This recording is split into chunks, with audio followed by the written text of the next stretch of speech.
बिस्मिल्लाहिर्रहमानिर्रहीम, अस्सलाम वालेकुम। Welcome to Areeb cricket world YouTube channel और फेसबुक पेज पे भी आपका वेलकम, इस उम्मीद के साथ कि आप लोग बहुत ज़्यादा खैरियत से होंगे। तो सब्सक्राइब जरूर कीजिएगा जो पहली दफ़ा विजिट कर रहा है, और नोटिफिकेशन का आइकन ऑल पे इनेबल कर लीजिएगा ताकि आपको आने वाली यहाँ क्रिकेट से रिलेटेड न्यूज़ अपडेट मिलती रहे सबसे पहले। तो कराची किंग्स के साथ साथ कोयटा ग्लैडिएटर्स का भी जो है वो PSL का सफ़र अब ख़त्म होने के नज़दीक बिल्कुल आ गया है, और बस एक हार की दूरी रह गई है। क्योंकि अब ऐसा तो है नहीं कि वो इतने शरीफ तो वो है नहीं कि मतलब अगर वो इतने सारे मैच हार के अब एक मैच जीते तो मतलब अब वो बाकी के बचे हुए 3 मैच भी जीत जाएंगे, तो मुश्किल लग रहा है बहुत। और इस्लामाबाद यूनाइटेड ने जो है वो लाहौर कलंदर्स को ज्वाइन किया है प्लेऑफ की दौड़ में।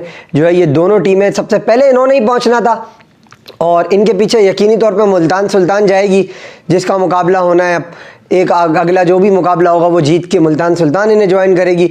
दौड़ जो है वो तकरीबन मुकम्मल है, और बहुत एक तकरीबन आप कह लो बड़ा एक बेस्वादी PSL जिसको आप कह लो ये हो रही है, क्योंकि टीम्स जो है वो फाइट उस तरीके से कर नहीं रही जिस तरीके से हम एक्सपेक्ट करते थे कि वो करेंगी। बहरहाल मैच समरी आपकी स्क्रीन के ऊपर है। Quetta Gladiators after in lots of trouble at the start in the power play, they were 15 for the loss of 4 or 17 for the loss of 4, and then they have the partnership between Najibullah Zadran and Mohammad Nawaz. They brought them back in the game with the 100-run partnership, but वही बात है, पिंडी की wicket small ground batting के लिए बड़ी अच्छी wicket होती है।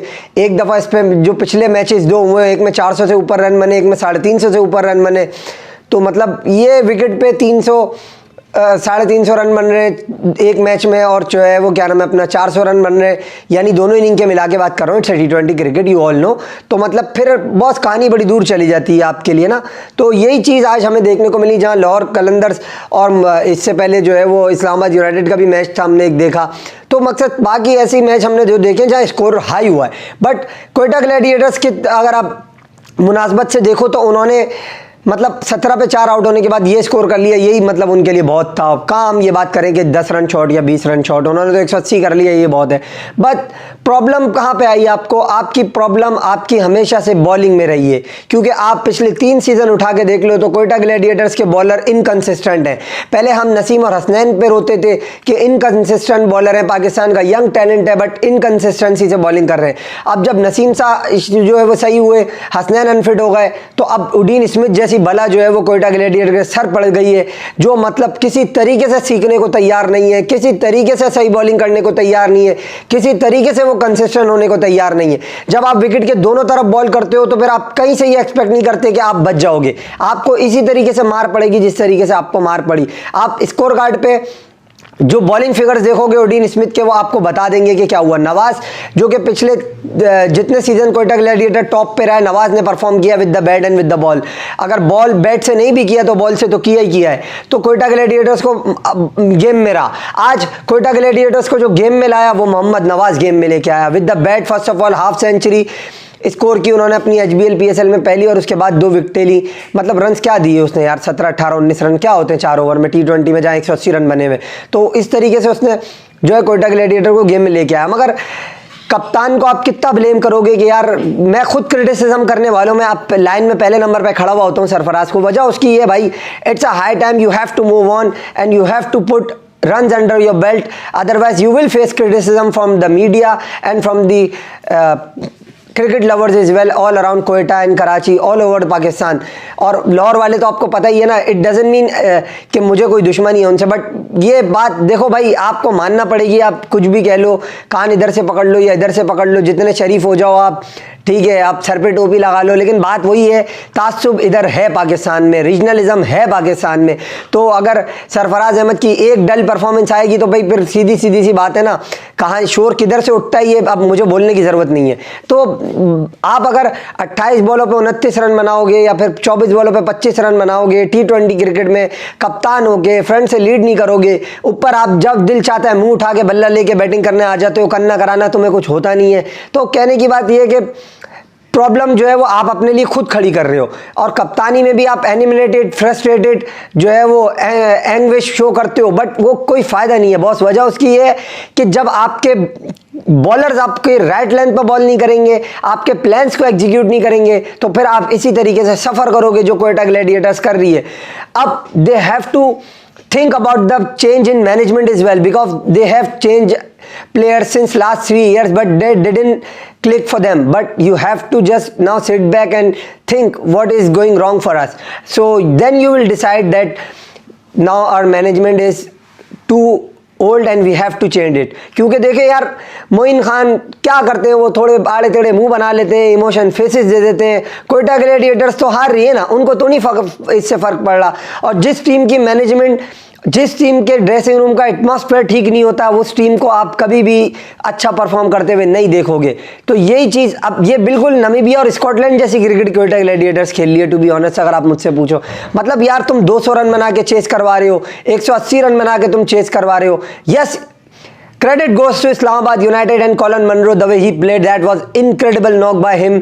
मतलब जितनी उसकी तारीफ करी जाए कम है, बहुत ज़बरदस्त उसने इनिंग खेली, 63 of 29, incredible, just turned the game on his head, no doubt about that। but गलतियां कहाँ पे थी कोयटा ग्लैडिएटर्स में? पहले इफ्तिखार अहमद, जिनको हमने इफ्ती मेनिया, वो अपना खुद हैशटैग लेके आ रहे हैं और फिर सर पे चढ़ाया हुआ है, और फिर बयानबाजियां भी हो रही हैं कि बाबर आजम के खिलाफ क्रिटिसिज्म करना गुनाह है। ओ भाई, ये कोई अल्लाह माफ़ करे कोई मुकद्दस किताब तो है नहीं ना, जो आप उसको मतलब बुरा नहीं कह सकते, या कोई मुकद्दस हस्ती तो है नहीं। ये तो गलत बात करी है उन्होंने बिल्कुल ही। और प्लस ये कि फिर हमारे कुछ नीले टिक वाले जो है वो पेड जर्नलिस्ट आ जाते हैं उनको सपोर्ट करने। I am me too a journalist, but I will not support anywhere to this sort of people who paid promotion and agenda based work. I don't support that. तो ऐसे लोग हैं भाई जो सपोर्ट करने आ जाते हैं, और फिर उनका जो है ये पॉइंट ऑफ व्यू होता है कि भाई बाबर आजम को कुछ ना कहो। भाई क्यों ना कहो यार, मतलब क्या, मतलब किसी के बाप की क्रिकेट थोड़ी है, ये पाकिस्तान की क्रिकेट है भाई। सीधी बात है, जो परफॉर्म करेगा वो खेलेगा, जो परफॉर्म नहीं करेगा उस पर क्रिटिसिज्म होगा, सिंपल इज दैट। अब सरफराज अहमद पे भी तो कर रहे हैं ना, बीइंग अ कराची हाइट। क्यों? हमारे कोई घर का प्लेयर तो है नहीं, या कोई सरफराज के मिल्कियत तो है नहीं पाकिस्तान क्रिकेट। जो परफॉर्म करेगा भाई वो खेलेगा, जो नहीं परफॉर्म कर रहा वो नहीं खेलेगा, सिंपल बात है। कप्तानी में भी चेंज करना पड़ेगा और मैनेजमेंट में भी चेंज करना पड़ेगा कोयटा ग्लैडिएटर्स को। नसीम शाह, हसनैन, 2 बॉलर हैं आपके पास, वो अच्छी बॉलिंग करते हैं। नवाज कॉम्प्लीमेंट करता है उनको, आज किया उसने, हसनैन आज थे नहीं। बट ओडियन स्मिथ का मुझे बिल्कुल समझ नहीं आता कि क्यों उनको ड्रॉप नहीं किया जा रहा। ना बैट के साथ वो कुछ कर रहे हैं, ना बॉल के साथ वो कुछ कर रहे हैं, उनको खिलाए पे खिलाए जा रहे हैं, खिलाए पे खिलाए जा रहे हैं। और फिर जब आपके रिजल्ट फेवर में नहीं आते तो आप इसी तरीके से भाई टूर्नामेंट से बाहर होते हो। बड़ी डिमोरलाइजिंग बात है, बड़े अफसोस की बात है कि कप्तान, ऐसा कप्तान जिसने चैंपियंस ट्रॉफी जीती हो, अंडर 19 वर्ल्ड कप जीता हो, PSL विनिंग कप्तान हो, पाकिस्तान को 11 सीरीज लगातार जिताई हो, T20 का नंबर 1 हो, एक वक्त को कप्तान, और वो टीम जो है वो इस तरीके से सफर कर रही है। तो there is something fishy out there in your team. You have to think about that and you have to sort out this problem. On the other hand, credit goes to Fazal Haq Farooqi, the way he bowled today. At the start, he picked up early wicket with the swing he got from the wicket. जैसे उसने interview में भी बताया कि मतलब मुझे जो है वो अर्ली स्विंग मिल रहा था जब मैं आगे बॉल को पिच कर रहा था। और ये विल स्मिथ को आज जो अनप्लेबल उसने डिलीवरी की, फिर उसके बाद यासिर भी आउट हो गए, फिर इफ्तिखार अहमद, नथिंग शॉट था इफ्तिखार का यार, मिड ऑन अंदर है सर्कल के, तुम उसके ऊपर से शॉट मारना चाह रहे हो तो कम से कम पूरा शॉट तो मारो। हाफ हार्टेड शॉट था वो भी, सीधा शादाब खान के हाथ में चला गया। मतलब what rubbish is that. Quetta Gladiators have to blame themselves for this defeat, nothing more than that we can say। And on the other hand, you have to give credit to Islamabad, but problem Shadab के साथ मुझे नज़र आ रहा है, वो उनकी bowling form बिल्कुल नहीं अच्छी, वो बिल्कुल अच्छी बॉलिंग नहीं कर रहे हैं। आज भी उन्होंने रन्स दिए और उनके खिलाफ चार्ज किया नजीबुल्लाह ने भी, नवाज ने भी। तो मतलब Shadab have to step up, और बैटिंग करने आए जब भी मतलब रैश शॉट मार दिया उन्होंने, जबकि उनको पता है 18 रन आ गए ओवर से, क्या ज़रूरत थी मारने की उस तरीके का शॉट। शादाब एक ऐसा प्लेयर है जिसको हम कप्तान देखते हैं फ्यूचर का, पाकिस्तान टीम का फ्यूचर की बात कर रहा हूँ। अभी ये नहीं कह रहा बाबर को हटा के बना दो, एक फ्यूचर की बात कर रहा हूँ। कैप्टनसी मटेरियल वो है, प्लस ज़बरदस्त फील्डर है, आउटस्टैंडिंग बैटिंग करता है, ब्रिलियंट बॉलिंग करता है। आज फॉर्म में नहीं है कोई बात नहीं, बट उसको ये जिम्मेदारी लेना पड़ेगी कि हमें इस तरीके के शॉट नहीं खेलने जब 18 रन आ गए ओवर में, और रिक्वायर्ड रन रेट भी 6-7 का ही है, आपके अंडर में है। तो मतलब फिर तो बहुत ऐसा बनता नहीं था ना उसको मैच फिनिश करना। Azam Khan incredible once again, 35 of 25, and then Faheem Ashraf chip in with 39 of 31। मतलब कहानी फिर बड़ी दूर चली गई लाहौर कोयटा ग्लैडिएटर्स से। बॉलिंग में बहुत कमजोरियां हैं, प्लेन्स पे बॉलिंग नहीं करते, राइट एरिया में बॉलिंग नहीं करते, इनकंसिस्टेंट बॉलिंग है, विकेट के दोनों जानिब बॉलिंग करते हैं। कप्तान ने फील्ड कहीं ली हुई होती है, बॉलर कहीं कर रहा होता है, down the leg side too much deliveries की है, जिस वजह से कोयटा ग्लैडिएटर्स को ये मैच हारना पड़ा।